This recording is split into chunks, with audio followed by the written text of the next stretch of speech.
Welcome to Liberty Park Music. I'm Michelle Huang, your piano instructor. In this lesson, we will learn about the English Baroque composer Henry Purcell and how to learn and practice his keyboard piece, Air.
Henry Purcell was the finest English Baroque composer of his day.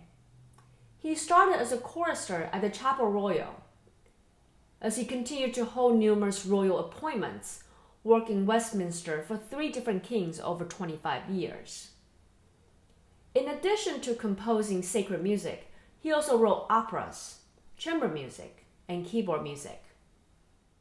The title Air translates to aria in Italian, which is an expressive melody. It originated from the late 16th century, where solo voices were accompanied by the lute, which is a plucked string instrument. By the 18th century, in the Baroque period, composers wrote airs for instrumental ensembles without voices. These pieces were song-like and lyrical, often a movement in a larger composition, such as the well-known second movement of Bach's Suite No. 3 in D major, named Air. After learning about the composer and what the title of the piece means, let's talk about how to approach learning this piece. Let's start with the basics. What is the key and meter of the piece? 1 flat, which means the key is either in F major or D minor. Let's check the first and last note. They are both Ds, which confirms that we're in the key of D minor. The meter is 3/4, which means 3 beats a measure, and a quarter note gets a beat. Then we look for patterns, repetition of rhythms and pitches. The right-hand melody consists of 4 little phrases or sub-phrases, 1 per measure, each with the same rhythmic figure, a quarter note followed by 2 eighth notes and a quarter note. Except in measure 4, which has different rhythms. This continues throughout the piece. The left hand has mostly quarter notes, with occasional long notes that needs to be held while playing the quarter notes.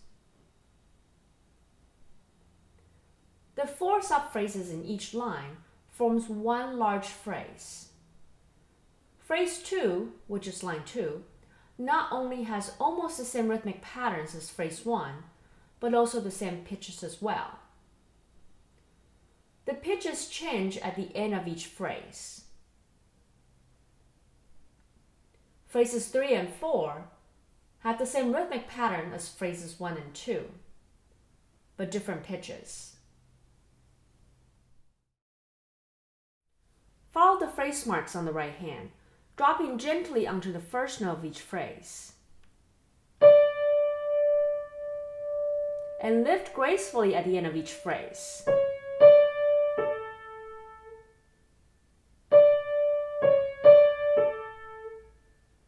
Remember to lift in between the phrases as well. Down, up, down, up, down, up. The left-hand quarter notes are to be played light and detached.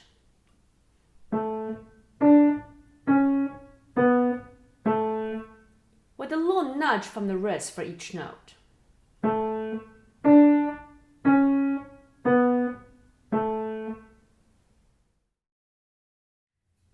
Be mindful of the fingerings written on the score. For the right hand, the first note of each subphrase is given. As you play the last note of each subphrase, move towards the direction of the first note of the next phrase.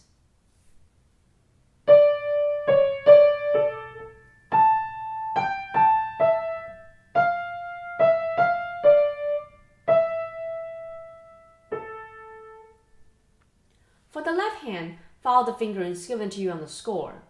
The notes with no fingerings written out should be fairly intuitive, with the hand already in a position to play the notes. At the beginning, the hand opens up to an octave.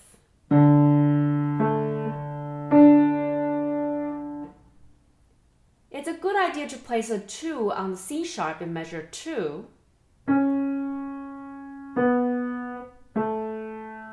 and a 1 on the D in measure 3.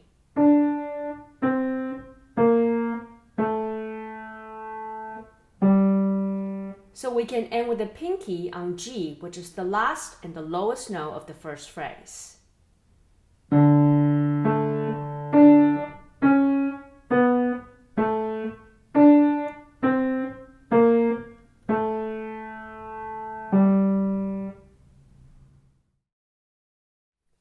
The trickiest part of this piece is to hold the long notes while playing the quarter notes on the left hand at the same time. We start with the low D. Holding this D with the pinky while playing A and D. Sink your way into the low D and stay there. Use it as an anchor, then nudge A and D slightly to detach them.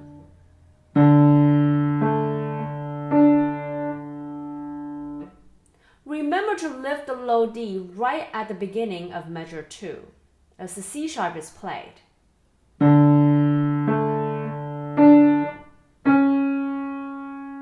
Notice the entire hand is lifted and moved.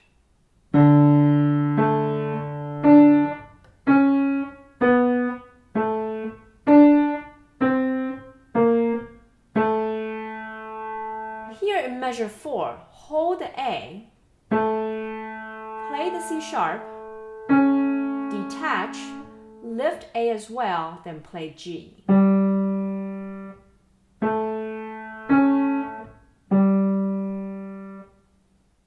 Here are some common pitfalls you might encounter when practicing holding one note while playing the other notes.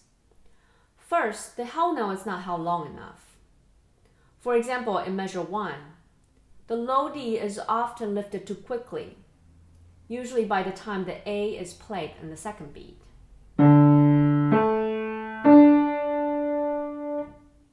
Another example is in measure 4. The A is not held while playing the C sharp.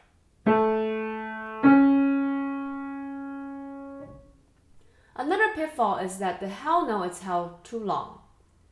For example, the low D in measure 1 is held into the second measure.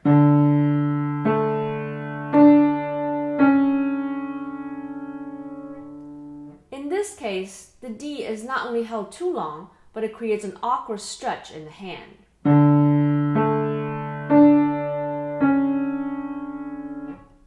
Another example is in measure 4, as the A is held all the way to the end of the measure,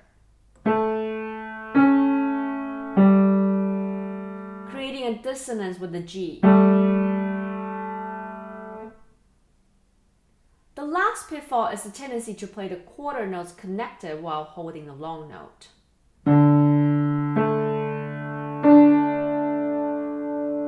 Remember to detach the quarter note as the held note is being held.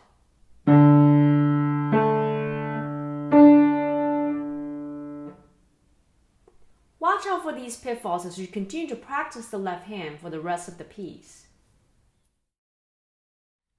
As in other Baroque keyboard pieces we have talked about, putting hands together can be difficult and require a lot of patience because the two hands are playing two different articulations at the same time.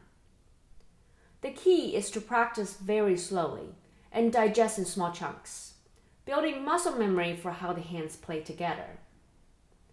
A good game plan is to start with measures 1 and 2, playing very slowly, paying attention to the articulations of each hand.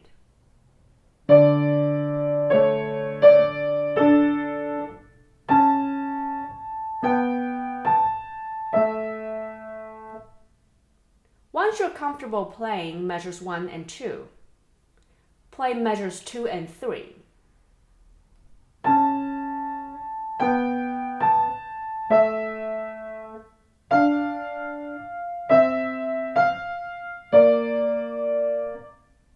Then measures 3 and 4.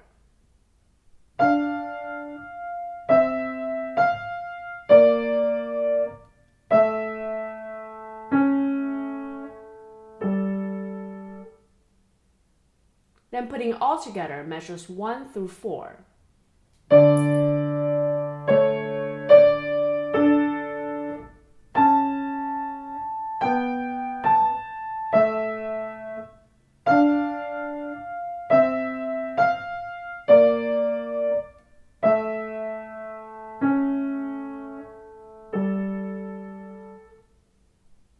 Plan on learning one phrase hands together for 2 days. That will give you time to learn how the hands work with each other. As we learned at the beginning of this lesson, the title Air refers to a piece that is lyrical and song-like. A good way to practice the singing quality of the melody is to simply hum or sing along while playing the melody.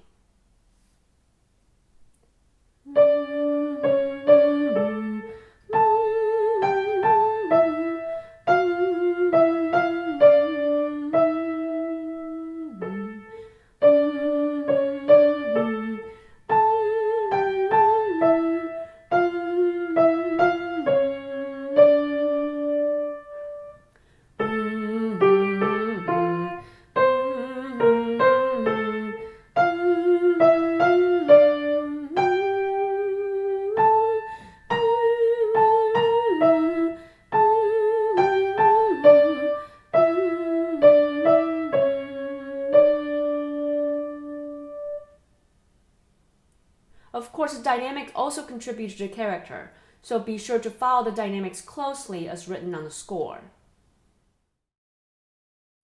In this lesson, we learned how to approach learning Henry Purcell's Air and ways to successfully practice and master this piece.